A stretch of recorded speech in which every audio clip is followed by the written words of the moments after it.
കഴിഞ്ഞ ദിവസമാണ് ലോകത്തെ തന്നെ ഞെട്ടിച്ചുകൊണ്ടൊരു വാർത്ത പുറത്തു വരുന്നത്.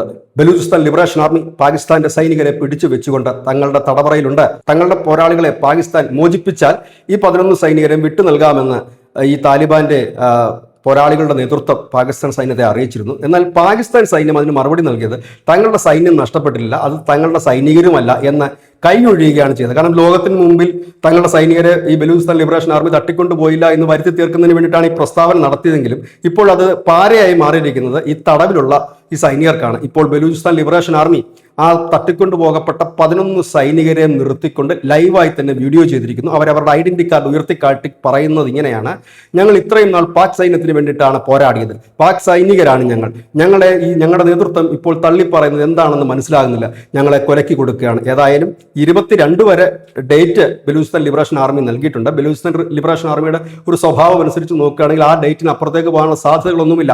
ഈ പറയുന്ന ഈ മാസം 22-നകം ബലൂചിസ്ഥാൻ ലിബറേഷൻ ആർമിയുടെ ജയിലിൽ കിടക്കുന്ന പോരാളികളെ പാക് സൈന്യം കൊടുത്തില്ല എങ്കിൽ ഈ 11 സൈനികരും പടമാകും എന്നുള്ള കാര്യത്തിൽ യാതൊരു തർക്കവുമില്ല.